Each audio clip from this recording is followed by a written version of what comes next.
Welcome all to Circular Motion Class 2, in which we'll discuss about angular velocity. Angular velocity is nothing but a rate of change of angular displacement.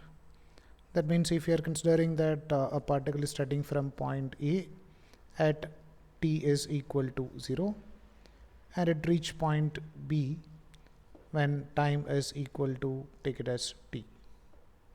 So over here we can say that the angle covered by the object is equal to theta. So angular velocity is defined as nothing but the angle covered by the object divided by time. So if it is cover an angle theta in a time of t, so we can write its angular velocity is equal to theta divided by t. And we can use this equation if the value of this angular velocity will represent it by using a symbol known as omega, if this omega is equal to a constant.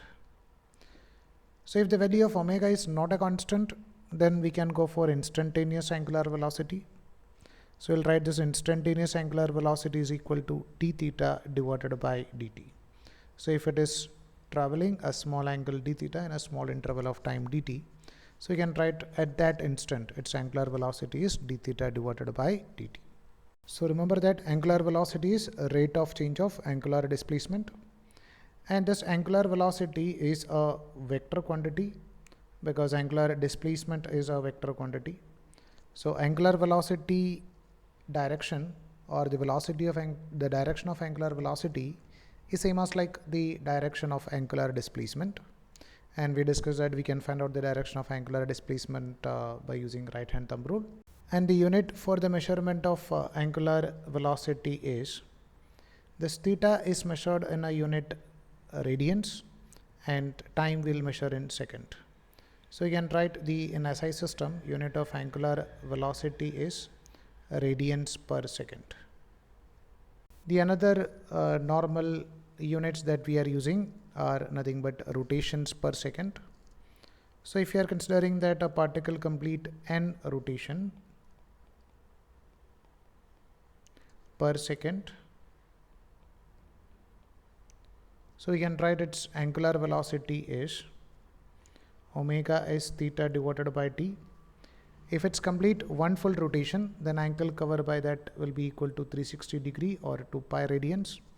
So if it's complete n rotations, so we can write this 2 pi n divided by time taken is 1 second. So if an object complete n rotations per second, its angular velocity in radians per second is nothing but 2 pi into n radians per second. Same as like that, the another common unit that we are using is known as nothing but rotations per minute. So if you are considering that an object completes n rotations per minute, then we can write the value of angular velocity, that is angular displacement by time.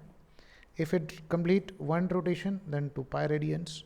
If it complete n rotations, 2 pi n radians divided by time taken is given as nothing but 1 minute. 1 minute is nothing but 60 seconds. So we can write in radians, that is 2 pi n radians per 60 seconds. So if you want to convert rotations per minute into radians per second, just multiply it with 2 pi by 60. Now if you are considering a situation in which an object is moving with a speed, let's say that is v, or velocity, take it as v along this direction, and this object is rotating with an angular velocity, let's say that is equal to omega, and radius of circular path is taken as r. Now if its position vector is represented by r vector, so we can write what about the relation between this velocity, angular velocity and radius. So in angular displacement, we wrote the relation as angular displacement, or displacement is equal to nothing but angular displacement into radius. So if you are differentiating this equation, so we can write ds divided by dt, rate of change of displacement, is equal to d theta divided by dt into r. Over here radius, the magnitude of radius is a constant. So we can write this ds by dt represents the value of velocity is equal to d theta by dt represents the value of omega and r. So if you want to find out the magnitude of speed, so we can write speed is equal to omega into r.